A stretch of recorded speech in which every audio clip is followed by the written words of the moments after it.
Star Prabhas తో power star Pawan Kalyan పోటీ confirm అయింది. ఒక సీజన్ లోనో లేదంటే ఒకే వారంలోనో ఈ ఇద్దరి మధ్య పోటీ ఉంటుందా అంటే కానే కాదు. ఒకే రోజు ఈ ఇద్దరు హీరోల సినిమాలు రిలీజ్ కాబోతున్నాయి. విచిత్రం ఏంటంటే సలార్ 2తో పవన్ మూవీ పోటీ కన్ఫర్మ్ అయింది.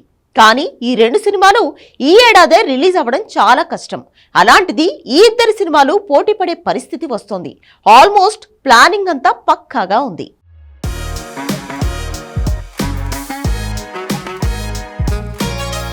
పవర్ స్టార్ పవన్ కళ్యాణ్ సినిమాతో రెబల్ స్టార్ ప్రభాస్ మూవీ పోటీకి సిద్ధమయ్యేలా ఉంది.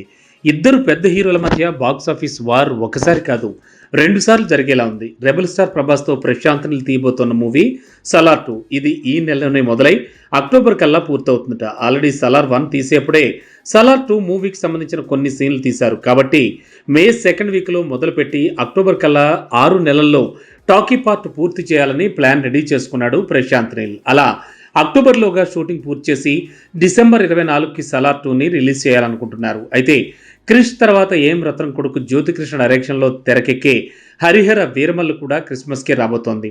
ఆల్మోస్ట్ డేట్ కూడా ఫిక్స్ అయింది.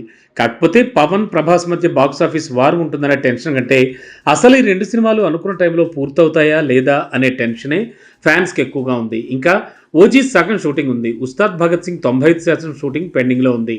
ఏపీ ఎలక్షన్స్ హడావుడు పూర్తయ్యాక సుజిత్, హరీష్ సినిమాలు పూర్తి చేసి అప్పుడు హరిహర వీరమల్లు పెండింగ్ షూటింగ్కి పవన్ రెడీ అవుతాడు. అదే జరిగితే డిసెంబర్లోగా ఫస్ట్ కాపీ రెడీ అవుతుందా? దీనికంటే పెద్ద డౌట్లు సలార్ 2 మీద పెరిగాయి. ఎందుకంటే మే 2nd వీక్లో షూటింగ్ మొదలుపెట్టి అక్టోబర్లోగా పూర్తి చేసి గ్రాఫిక్స్తో పాటు మొత్తం పోస్ట్ ప్రొడక్షన్ని క్రిస్మస్కి ముందే పూర్తి చేస్తారా? ఇది సాధ్యమేనా? ఈ డౌట్ల పరంగా చూస్తే పవన్ ప్రభాస్ బాక్సాఫీస్ వార్ కష్టమే. కానీ ఏం మాత్రం అనుకున్న టైంకి సినిమాలు పూర్తయినా ఈ 2 సినిమాలకు క్రిస్మస్ మంచి సీజన్ అవుతుంది. సంక్రాంతి పోటీతో పోలిస్తే 20 రోజుల ముందే బాక్సాఫీసులో కాలం కలిసి వస్తుంది.